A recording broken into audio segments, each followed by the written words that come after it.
Good evening. It's been a late night, but a good night. I feel the warmth of freedom in this room, literally.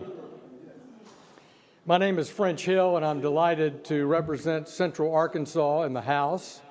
We've had a late night of votes, and I'm sorry I couldn't be with you earlier. I want to thank my friend Tawfiq Baklini for the invitation. It's good to see my friend from Lebanon. And it's a great honor to have been one of IDC's Congressional Champions in 2019. And I have the beautiful recognition, that slice of a cedar of Lebanon, in my office at the Capitol. My office is also home of an icon of the 21 Copts murdered by ISIS on a Libyan beach. Since the earliest days of our republic, America has been a beacon for religious liberty. And religious liberty has been at the heart of our governing principles domestically in our Constitution, as well as a key point in our foreign policy, Republican or Democratic presidents. In May, I wrote a letter to President Biden and was joined by a bipartisan set of senators and congressmen, urging him to ensure that he appointed a new ambassador from the United States for religious freedom, to take the place of our very favored, very active, very successful Sam Brownback, who did an outstanding job in that capacity. And I was delighted to learn that President Biden nominated Rashid Hussain in late July, who's a very experienced diplomat with experience in this area of religious freedom. A Senate-confirmed individual in this position is critical to Americans' foreign policy and our moral leadership in this arena of religious freedom. As we look across the globe, as documented by the Church of England's Bishop of Truro, Philip, there is no group now more persecuted than Christians. Seeing my friend Nimat Frame here from Lebanon and his efforts to build a better Lebanon causes me to have a lot of emotion. He's a good man in a tough job. And Congressman Fortenberry and I tried to persuade President Obama to appoint a special envoy for Lebanon, and we tried to persuade President Trump to do the same. It's tough work, but we're glad that you're leading it, and we're in your camp to try to have a strong and better outcome for the people of Lebanon. Thank you.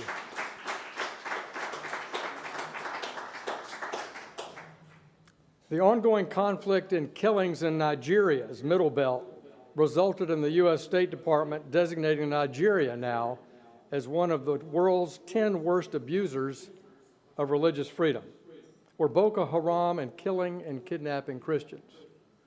And this should strike fear at the heart of not only Christians, but all freedom-loving people, that Africa's largest country could be torn apart in this way. And if you think there's a refugee challenge today in the European Union, we need to work hard to bring peace and solidarity for Christians in Nigeria. In China, they've closed churches, arrested pastors, rewritten scripture.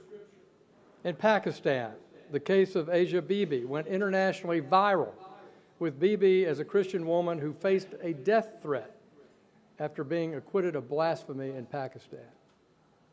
In 2019, Sri Lanka, targeting of Christians was a motivation for the 2019 Easter bombings by Easter jihadists. In North Korea, Christians are in the same category as spies and political dissidents and have faced torture, imprisonment, and even execution.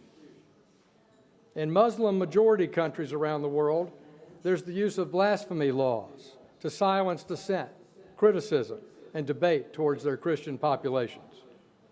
As many of you know, I've dedicated a lot of my time in Congress in supporting the Coptic Christians in Egypt. In this Congress, I've introduced House Resolution 117, and we're busy recruiting co-sponsors. Your help in that effort is always appreciated.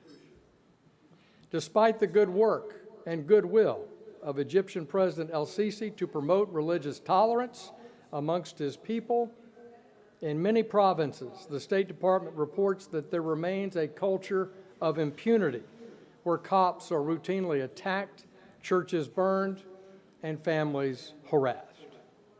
The perpetrators are not prosecuted. And I encourage the central government in Cairo to take action to bring balance and serve as an example to a more intolerant radical elements, particularly in the rural parts of Egypt, particularly Minya province. We've seen most recently the Biden administration use one of its tools to hold Egypt accountable, where it withheld $130 million of the $300 million in aid to Egypt because of recent human rights concerns. I'm hopeful through these actions and by working of the House of Representatives and passing HRES 117 that we can demonstrate through action to our Coptic brothers and sisters that the U.S. government stands with them. It's always a pleasure to be with this group. We're grateful to you, Andrew, for co-founding this important organization in the capital city and your work around the world. And I want to thank all of you for the invitation and apologize for my late arrival. Thank you very much.